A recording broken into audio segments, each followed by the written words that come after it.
नमस्कार, मैं कौशिक नोगाई आपके अपने YouTube channel no confusion sir में एक बार फिर आपका स्वागत करता हूँ। मैं चूँकि अलग अलग सब्जेक्ट के जो वीडियो हैं वो आपके सामने डालता रहता हूँ, जिसमें इंग्लिश हमारा मेन जो टॉपिक है वो होता है। साथ में मैं आपको जीके की भी बहुत सारी बातें और बहुत सारी ऐसी जनरल चीज़ें जिनके बारे में आपको जानकारी नहीं होती वो आप तक पहुँचाता रहता हूँ। लेकिन इस वीडियो को करने से पहले मैं आपके सामने एक प्रार्थना करना चाहता हूँ, जो मैंने एक बार पहले भी आपसे कहा था। मैंने कहा साथियों, एक बार जो है एक बहुत बड़े कोई बिजनेसमैन थे, तो उनकी जो मशीन है वो ख़राब हो गई, और जो मशीन थी वो करोड़ों रुपए का जो प्रोडक्ट है वो रोज़ निकाल करके मालिक को जो है दिया करते थे, जिससे लाखों का जो है मुनाफा हुआ करता था और बाज़ार में वो चीज़ें बिका करती थी।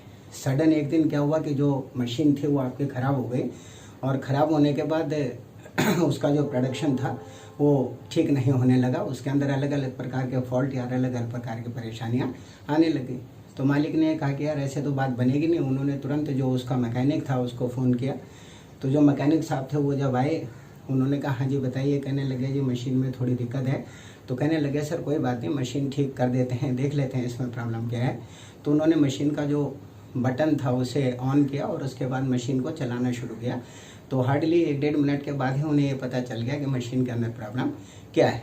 कहने का मतलब है कि उसका साउंड सुन करके या उसका जो प्रोडक्शन का जो सिस्टम था उसको देख करके उन्हें ये पता चल गया कि मशीन के अंदर कोई ना कोई फॉल्ट ज़रूर है। उसके बाद उन्होंने एक हथौड़ा निकाला और रख करके एक हथौड़ा जो मशीन का बेड होता है उसके ऊपर रख दिया, जो ऊपर का जो पार्ट होता है। उसके बाद कुछ देर बाद उन्होंने देखा कि मशीन बहुत आराम से अपना काम करने लग गई और नए नए प्रकार के प्रोडक्ट मार्केट में आने लग गए। कहने का मतलब है जैसे प्रोडक्शन मशीन पहले करती थी बिल्कुल उसी प्रकार के प्रोडक्शन करने लग गई, मात्र एक हथौड़े की चोट से। तो मालिक ने जब ये देखा तो उन्हें बहुत खुशी हुई। कहने लगे यार बहुत गजब हो गया, ना मशीन खोलनी पड़ी, ना कुछ लाना पड़ा, ना कुछ ऐसा कोई मेहनत का काम हुआ, एक हथौड़े में सारा काम ठीक हो गया। तो उन्होंने उससे कहा, मैकेनिक से, कहने लगे जी आपका मेहनताना कितना हुआ, आपको जो मैंने वेजेज है वो कितने देने हैं भाई साहब, आपका जो पैसा है इसको ठीक करने का वो कितना मिलेगा। उन्होंने कहा बाबू जी मेरे को 10,000 रुपये दे दीजिए आप। कहने लगे जी गजब है जनाब। कहने लगे एक हथौड़ा मारा आपने और उसके आप 10,000 रुपये ले रहे मेरे से। कहने लगे जी आप एक बात बताइए सर, आपको पता था कि हथौड़ा कहाँ मारना है, या आपको पता था कि हथौड़ा किस जगह पर पड़ेगा और उसका जो इम्पैक्ट है वो बाकी जो अलग अलग प्रकार के इंस्ट्रूमेंट हैं उनके ऊपर किस तरह से पड़ेगा, या आमतौर पर उसका प्रभाव जो है मशीन के दूसरे पुर्जों के ऊपर कैसे आएगा और किस तरह से प्रोडक्शन बाहर आएगा। तो उसने कहा नहीं जी ये तो मुझे नहीं पता था। तो कहने लगे इसी बात के तो 10,000 रुपये हैं सर, क्योंकि अगर आपको पता होता तो आप भी तो इस काम को कर लेते। तो एक्सपर्टीज़ क्या है कि हमने जब इसके हथौड़ा मारा और उसके बाद ये प्रोडक्शन बिल्कुल यथावत पहले की तरह चलने लग गया और इसके अंदर के जो फंक्शन थे वो एज इट इज़ काम करने लग गए। इसका मतलब ये है कि उस आदमी के अंदर बहुत ज़्यादा स्किल्डनेस है। तो साथियों मैं आपसे ये कहना चाहता हूँ कि हमारा भी 101% ये प्रयास रहता है, 101% हम हमेशा ये प्रयास करते हैं कि भाई जो भी हम बताएं वो एक हैमर स्ट्रोक में आपके दिलो दिमाग के अंदर आ जाए, ताकि आप आसानी से इस पूरे के पूरे प्रकरण को सोल्व कर सकें, इसको बेहतर और अच्छा कर सकें और सीख सकें जो कुछ भी आपको सिखाया जा रहा है। आज मैं आपसे एक बहुत अहम और बहुत ज़रूरी बात डिस्कस करने वाला हूँ। आपने देखा होगा कि जब जनरली हम 10th पास आउट होते हैं या जैसे हमारी 10वीं होती है, 10वीं होने के बाद हम एक ऐसे चौराहे पे आकर के खड़े हो जाते हैं जहाँ पर हमें ये जानकारी नहीं मिलती कि यार मुझे सब्जेक्ट कौन से चूज़ करने हैं। कहने का मतलब है कि जो 3 स्ट्रीम होती हैं जिनमें से आर्ट्स है, कॉमर्स है और साइंस है, वो मैंने कौन सी चूज़ करनी है। हालांकि जो आने वाली शिक्षा नीति है उसमें ये प्रॉब्लम आपकी शॉर्ट आउट हो जाएगी, लेकिन वर्तमान स्थिति को ध्यान में रख करके अगर देखा जाए तो हमारे सामने समस्या ये हो जाती है कि मैं आखिर में कौन से सब्जेक्ट का चयन करूँ, मैं कौन से सब्जेक्टों को छांटूँ। तो लोगों का माइंड सेट मैं आपको बता रहा हूँ कि लोगों का माइंड सेट क्या है। देखिए मैक्सिमम पेरेंट्स का ये विजन होता है और ये टारगेट होता है कि उनका बच्चा साइंस ले, होता है ना, क्योंकि सारे ही क्या बनना चाहते हैं, APJ अब्दुल कलाम साहब बनना चाहते हैं, मिसाइल मैन बनना चाहते हैं, जो कि आमतौर पर संभव नहीं है। लेकिन इंसिस्ट किया जाता है, बच्चों को ज़बरदस्ती बोला जाता है कि नहीं भैया साइंस लेनी है तूने, चाहे उसका उसमें इंटरेस्ट है या नहीं है, वो उसे पढ़ना चाहता है या नहीं पढ़ना चाहता है। क्योंकि माइंड सेट ये बना हुआ है कि जिस आदमी ने साइंस ली वो बहुत बुद्धिमान है, उसको जीवन में बहुत सारे रास्ते मिलेंगे सक्सेस के, और बाकी लोगों को जो सक्सेस का पैमाना है वो साइंस वालों की तुलना में बहुत ज़्यादा कम मिलेगा। ये लोगों का माइंड सेट है। लेकिन क्या रियल में ऐसा है? मैं अभी आपको उसको ढेर सारे एग्जाम्पल दूंगा। फिलहाल के लिए ये पहला स्ट्रीम हो गया। तो जो आदमी साइंस ले रहा है वो कौन है? बहुत बुद्धिमान है। इसाक न्यूटन है वो, थॉमस अल्वा एडिसन है वो, है ना, बड़े बड़े जो है ज्ञाता उसी के अंदर बसे रहते हैं, बाकी तो सारे के सारे लोग बेवकूफ़ हैं। ये माइंडसेट लोगों का है साथियों, मेरा नहीं है। वो ये कहते हैं कि साइंस पढ़ने वाला वन ऑफ द वाइस्ट मैन, सबसे ज़्यादा बुद्धिमान आदमी है भाई साहब। अब आते हैं सेकेंड स्ट्रीम के ऊपर। सेकेंड कौन सी होती है? कॉमर्स। दूसरे पेरेंट्स का जो ढर्रा है वो सेकेंड वाला ये होता है कि भैया बच्चे को कॉमर्स दिलाओ सर, बहुत स्कोप है इसमें, बड़ा लंबा चौड़ा हिसाब किताब है, अरे गजब का पैकेज मिलता है, ये होता है, वो होता है, ढिमका होता है। तो जो थोड़ा सा कम बुद्धिमान होता है लोगों की नज़र में, उसको क्या बोला जाता है? तो कॉमर्स ले भाई, तो वो कॉमर्स स्ट्रीम का हो गया। और नंबर जो सबसे बेचारा जिसका कोई नहीं होता, एक प्रकार का ऐसा बच्चा जिसको जो है अनाथों की श्रेणी में रखा जाता है, इन्फेंट चाइल्ड अगर हम उसे बोले, ऑर्फन चाइल्ड अगर बोले, तो इसमें कोई दो राय नहीं। तो जो बच्चा आर्ट्स ले रहा है, यानी ह्यूमैनिटीज सेक्शन के अंदर जो भी बच्चे आ रहे हैं, इसका मतलब वो संसार का सबसे ज़्यादा निकम्मा, नकारा और बेकार इंसान है। ऐसे लोगों का माइंडसेट है। क्या लिया है बच्चे ने? सब्जेक्ट क्या लिया है? वो आर्ट्स लिया। ओ यार क्यों पढ़ा रहे हो इसको? आर्ट्स कोई पढ़ने का सब्जेक्ट है? क्यों पढ़ा है आपने आर्ट्स इसको? और ये मोस्टली उन लोगों का माइंडसेट होता है साथियों, या तो जो अपने आप को बहुत ज़्यादा बुद्धिमान समझते हैं, या फिर जिनको कुछ भी नहीं पता होता। एक्चुअल में सब्जेक्ट सारे ही बहुत अहम है हमारे, चाहे उसमें आपका साइंस स्ट्रीम हो, चाहे कॉमर्स स्ट्रीम हो, चाहे ह्यूमैनिटी सेक्शन हो, चाहे आपका आर्ट साइड हो। हर साइड आपके लिए बहुत ज़्यादा ज़रूरी है, क्योंकि आपने किसी से भी पढ़ना है तो जिससे भी आप पढ़ेंगे उसके अंदर आपने एक्सीलेंसी हासिल करनी। आप लोग कहते हैं जी आर्ट्स में कोई स्कोप नहीं है, कोई कहता है जी भाई साहब कॉमर्स में तो यार आजकल जो है बहुत ज़्यादा कंपटीशन है, कोई कहता है जी साइंस में कुछ हो सकता है भाई साहब, इसलिए बच्चे को जो है आप साइंस पढ़ाइए। तो हर बंदे का टारगेट आपका क्या होता है कि या तो उसका बच्चा डॉक्टर बने या वो इंजीनियर बने, यानी IIT वही निकालेगा, और आमतौर पर जो नीट के एग्ज़ाम होते हैं मेडिकल के वो वही निकालेगा, बाकी पूरा हिंदुस्तान खाली हो चुका है। ये माइंडसेट हमारा बन जाता है। तो ये माइंडसेट किसी के लिए भी ठीक नहीं है।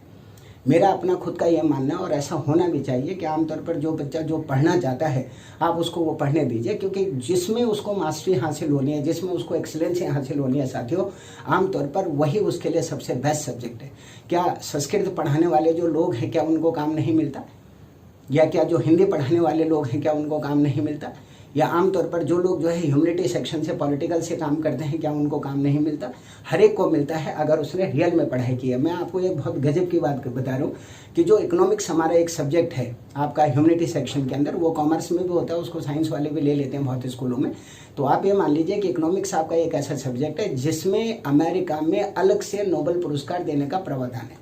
और हमारे हिंदुस्तान के अंदर भी एक बहुत बड़े इकोनॉमिस्ट हुआ करते थे, मालूम है, जिन्होंने लंदन स्कूल ऑफ इकोनॉमिक्स से जो है एजुकेशन ली थी, उनका नाम था अमृता सेन। उन्होंने एक किताब भी लिखी थी जब 1929 से लेकर 33 के बीच में पूरे वर्ल्ड में महामंदी का दौर था, रिसेशन का जो पीरियड चल रहा था, उसमें उन्होंने एक किताब लिखी जिसके लिए उन्हें नोबेल पुरस्कार भी मिला है ना। आपने सुना होगा कि हमारे जो है भूतपूर्व प्रधानमंत्री थे आपके मनमोहन साहब, आमतौर पर इन्होंने भी जो है बहुत ज़बरदस्त तरीके से इकोनॉमिक्स के फील्ड में बहुत सारा काम किया। तो आप ये लगा लिए कि इकोनॉमिक्स ही आपका एक ऐसा सब्जेक्ट है।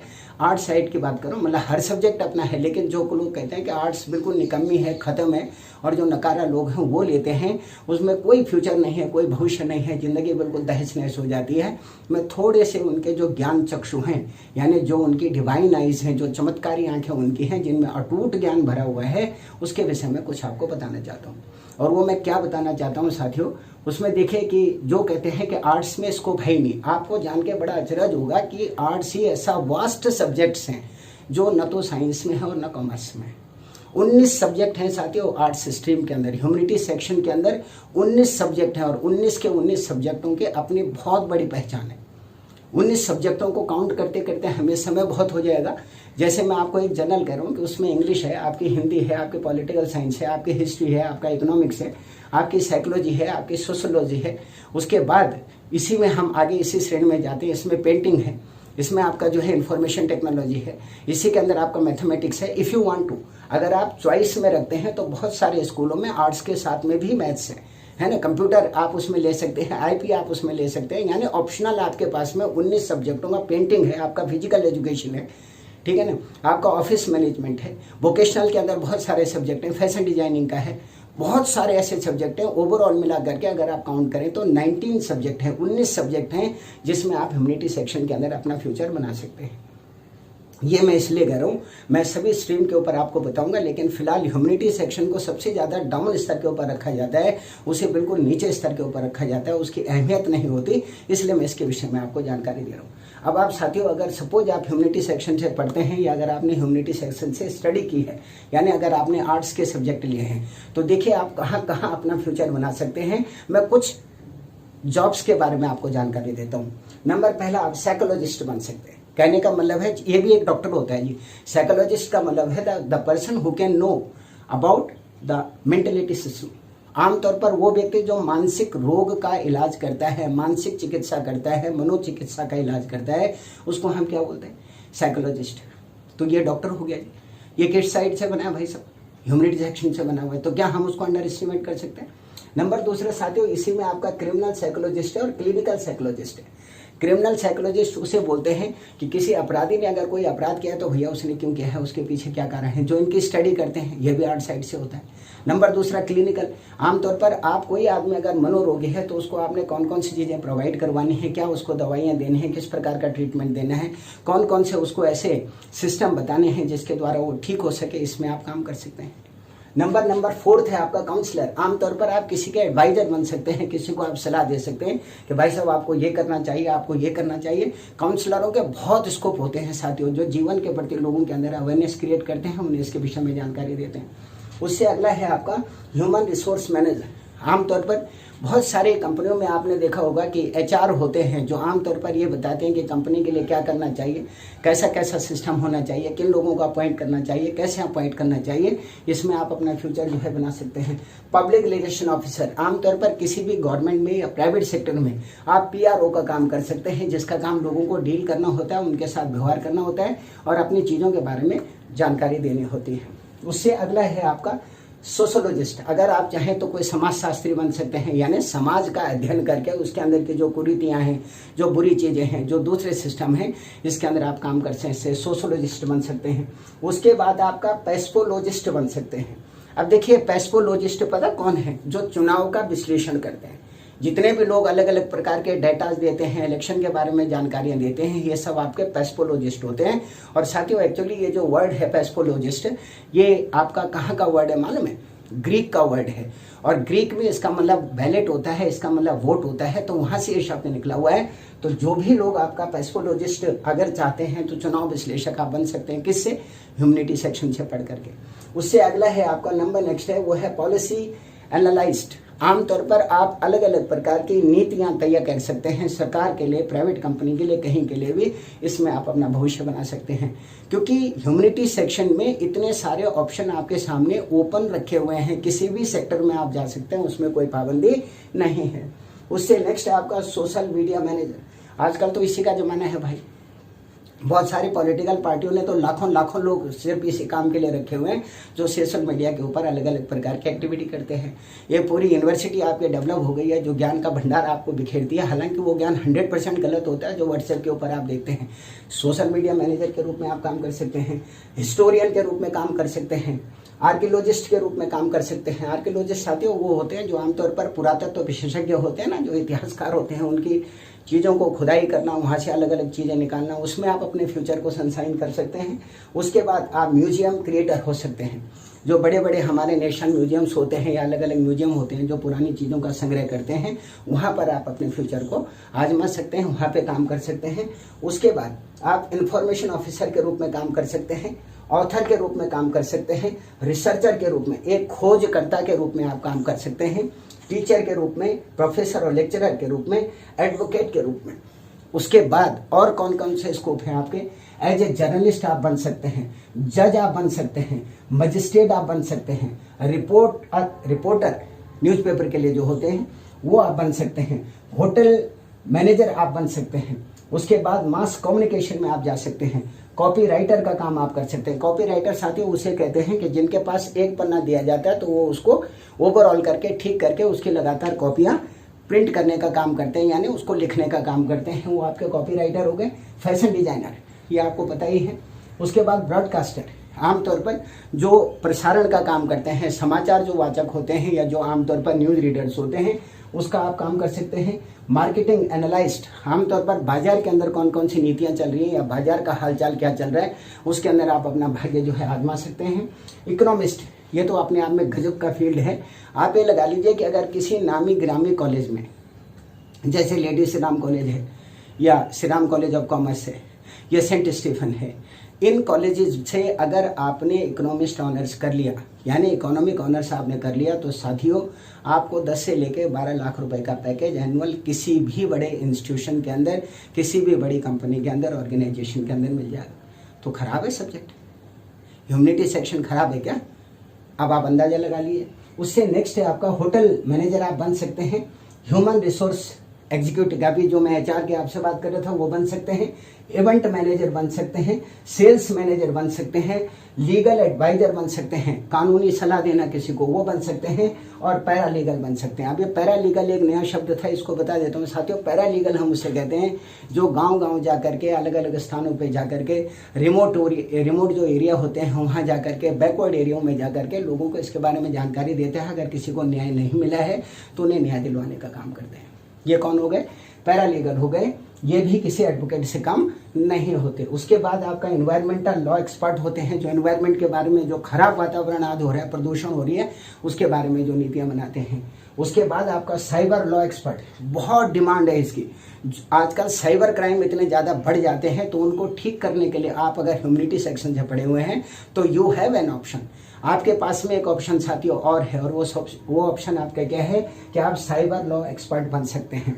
उसके बाद आप जो है लीगल जर्नलिस्ट बन सकते हैं, जो लीगल से रिलेटेड चीज़ों को अखबारों के जरिए लोगों तक पहुंचाने का काम करते हैं।